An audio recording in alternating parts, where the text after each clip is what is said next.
हुजूर नाराज नहीं हुए, बल्कि फरमाया या गुलाम कद हररता नफ्सक मिन अन्नार, ए बेटे तूने अपने आप को आतिश दोजख से बचा लिया है। हुजूर के वुजू के पानी को जमीन पर नहीं। यहाँ एक जुमला कहना चाहूँगा कि आपने मोहब्बत की लोक दास्तानें सुनी होंगी, लेकिन आपने कभी नहीं देखा होगा कि कोई अपने महबूब के लुआब को अपने हाथों पे लेके अपने चेहरों पे मल रहा होगा।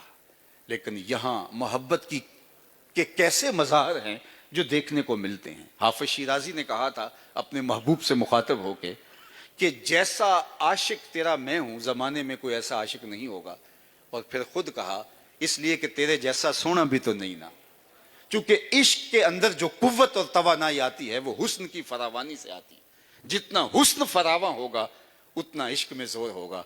अगर कायनात में सहाबा जैसा आशिक कोई नहीं मिलता तो हुजूर जैसा सोना भी जमाने में नहीं है।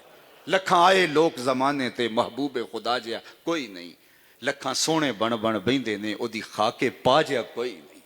और मेरे इमाम बोले बुलबुल ने गुल उनको कहा, कुमरी ने सरवे जां फिजा, हैरत ने झुंझला कर कहा ये भी नहीं वो भी नहीं। खुर्शीद था किस जोर पर क्या बढ़ के चमका था कमर, बेपर्दा जब वो रुख हुआ ये भी नहीं वो भी नहीं।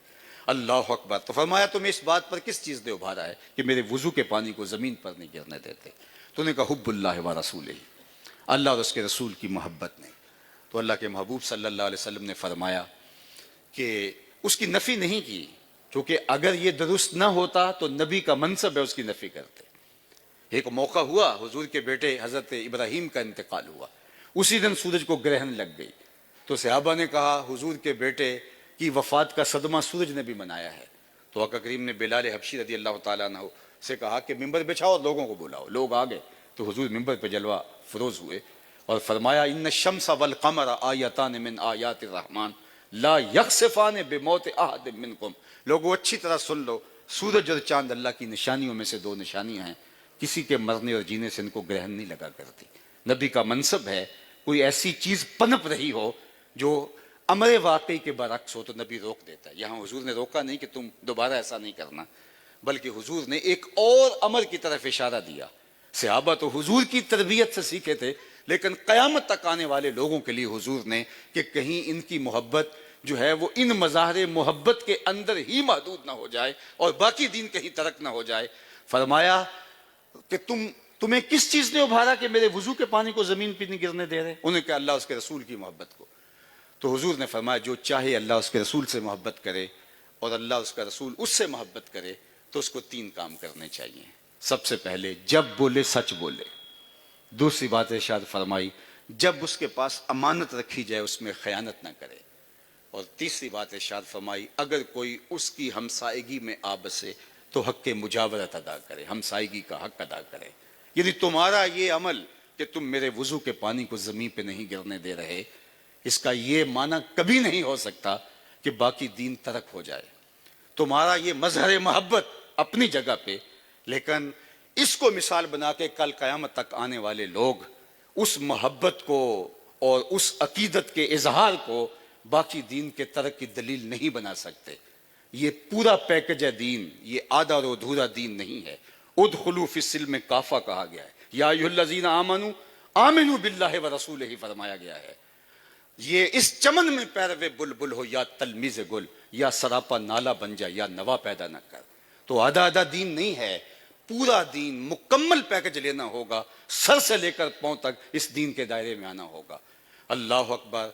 फिर तुम्हारे आमाल, तुम्हारी जिंदगी, तुम्हारे रोज़ व शब इस तरह खूबसूरत हो जाएंगे कि तुम्हारा रब तुम्हारे साथ जो तुम्हारी सरबुलंदी का वादा कर चुका है वो अल्लाह ताला पूरा फरमाएगा और तुम उस मोहब्बत के सिले से नवाजे जाओगे, उस मोहब्बत के अजर से नवाजे जाओगे, उस मोहब्बत की जजा तुम्हें दी जाएगी। और उस मोहब्बत की एक आम जजा है कि तुम्हें तख्तो ताज दिए जाएंगे। हर केश के मुस्तफ़ा सामान उस्त बहरो बरदर गोशाए दामान उस्त। फिर तो ये तुम्हारे दामन के एक पल्ले में बांधने वाली चीजें हैं।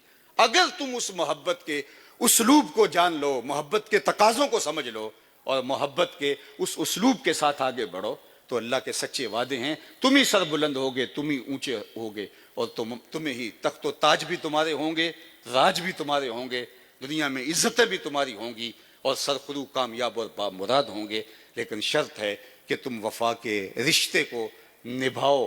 پھر لوح و قلم تمہارے ہاتھ میں دے دیں گے، پھر خدا بندے سے خود پوچھے گا بتا تیری رضا کیا ہے۔ پھر تمہاری تقدیر کے فیصلے تمہاری چاہت سے ہوں گے، تمہاری تقدیر کے فیصلے تمہاری مرضی کے خلاف نہیں ہوں گے، لیکن وہ آدھی آدھی ادھوری اپنی خواہش کے مطابق محبت مطلوب نہیں ہے۔ پھر اپنے آپ کو پورے کا پورا ان کے سپرد کرنا ہوگا، ادھورا سپرد نہیں ہوگا۔ پھر جب یہ محبت حضور کی اپنے رگ و ریشہ کے اندر ہم محو نفوس کر لیتے ہیں تو پھر غلبہ ہمارا مقسوم ہو جاتا ہے۔ پھر چلتے فرش پہ ہیں، نالین کی آوازیں جو ہیں وہ جنت میں سنائی دیتی ہیں، لیکن ان راہوں پہ ہم گزر کے تو دیکھیں اور سرخرو اور کامیاب اور بامراد ہو کے دیکھیں۔ اللہ اکبر۔ میں آپ سے ایک اور سوال کرتا ہوں کہ آج ختم نبوت کے حوالے سے آج ہمارے مقررین کہتے ہیں کہ فلاں محکمے میں اتنے قادیانی ہیں، فلاں جگہ پہ اتنے قادیانی ہیں، وہ اتنے آگے چلے گئے، اتنے آگے چلے گئے۔ یار وہ اس معاشرے کے اندر ایک مٹھی بھر ہونے کے باوجود ایسے ایسے منصبوں پہ پہنچ گئے، حضور کے عاشق کیوں نہیں پہنچ سکے؟ یہ ہمیں سوال کرنا ہے، اپنے آپ سے پوچھنا ہے کہ کیا جو ہے وہ کسی اور گوشت پوشت کے بنے ہوئے ہیں کہ وہ اچھے منصبوں پہ پہنچ گئے اور جہاں قوت نافذہ ہوتی ہے، جہاں فیصلہ ساز ہوتے ہیں وہاں وہ بیٹھے ہیں، تو میں اور آپ ہم وہاں کیوں نہیں بیٹھ سکے؟ ہم اپنے لوگوں کو وہاں کیوں نہیں پہنچا سکے؟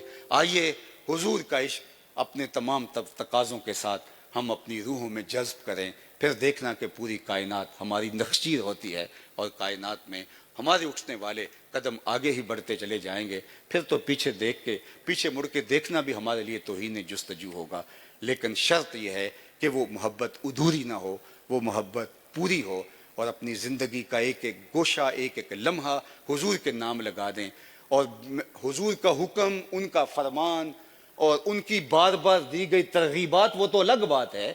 محب جو ہوتا ہے وہ حضور اپنے محبوب کے حکم کو مانتا ہے اور کس لیول پہ اس کے لیے اپنی قربانی اور اثار کرتا ہے۔ جو محب ہوتا ہے وہ تو محبوب کے اشارہ ابرو کو بھی سمجھ رہا ہوتا ہے کہ میرے محبوب کی چاہت کیا ہے۔ مدینہ المنورہ کی گلی سے حضور گزر رہے ہیں، ایک ایسا مکان بن رہا تھا جو طرز تعمیر حضور کو پسند نہیں تھی۔ آقا کریم نے رک کے پوچھا یہ کس کا ہے؟ کہا فلاں انصاری کا۔ حضور گزر گئے، کچھ نہیں کہا۔ اس انصاری کو کسی نے بتایا حضور گزرے تھے، تیرا مکان دیکھا تھا، چہرے پہ آثار پسندیدگی حویدہ نہیں ہوئے، شاید حضور کو پسند نہیں آیا۔ اس نے کدال لیا اور مکان زمین کے برابر کر دیا۔ 2-4 دن کے بعد دوبارہ حضور کا گزر ہوا تو دیکھا ملبے کا ڈھیر پڑا ہوا ہے۔ رک گئے، پوچھا اس انصاری کو بلاؤ، بلایا گیا، کہا گزرا تھا، مکان دیکھا تھا، آج ملبے کا ڈھیر دیکھ رہا ہوں، کیا ہوا؟ اس نے کہا حضور میں نے گرا دیا ہے۔ فرمایا کیوں؟ عرض کی سنا تھا آپ کو پسند نہیں، سنا تھا آپ کو پسند نہیں۔ میں اپنے سر سے لے کر پاؤں تک دیکھوں، عقیقے سے لے کر ولیمے تک دیکھوں، نجی زندگی سے لے کے طرز سیاست تک دیکھوں، اپنی گھریلو زندگی سے لے کے کاروبار تک دیکھوں، ہمارا کیا کیا حضور کو پسند نہیں ہے۔ محمد دی زیارت محمد دے رنگ وچ۔ اور میرے قبلہ عالم نے کہا تھا یاری لا تو پاک نبی سنگ اے پر پوری یاری، پھر درود قبول ہے تیرا لکھ نہ لو ایک واری۔ ان کے رنگ میں چوں بنا میں مصطفیٰ خانم درود، از خجالت آب می گردد وجود، عشق می گوید کہ محکوم غیر، سینہ تو از بتا مانند دیر، تا نداری از محمد رنگ و بو، بر زبان خود میالہ نام ہو۔ پھر کہا کہ ان کے نام کو اپنی زبان سے میلا نہ کر، اپنے آپ کو دیکھ کے تو کھڑا کہاں ہے۔ تو آئیے میں اور آپ اپنے آپ کو ان کی محبت کے سانچے میں، میرے استاد فرمایا کرتے تھے یہ نہ ہو کہ لوگ تمہیں پوچھے تم کون ہوتے ہو اور تمہیں بتانا پڑے مسلمان ہوتے ہیں۔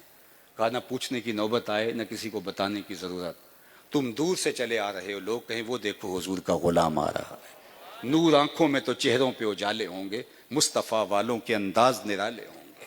تو آئیے میں اور آپ اپنی زندگی کو ان کے بتائے ہوئے اسلوب اور طریقے کے مطابق اس طرح ڈھال لیں کہ ہماری ایک سانس بھی ان کی رضا کے دائرے سے باہر نہ ہو۔ میں اتنی طویل گفتگو نہیں کرنا چاہ رہا تھا ان عالی مرتبت ہستیوں بالخصوص پیر صاحب کی موجودگی میں، اور میرا مزاج بھی نہیں ہے، لیکن بہرحال بات چھڑی اور بے تابی تھی اور چند باتیں آپ کی نظر کر دیں۔ اللہ تعالیٰ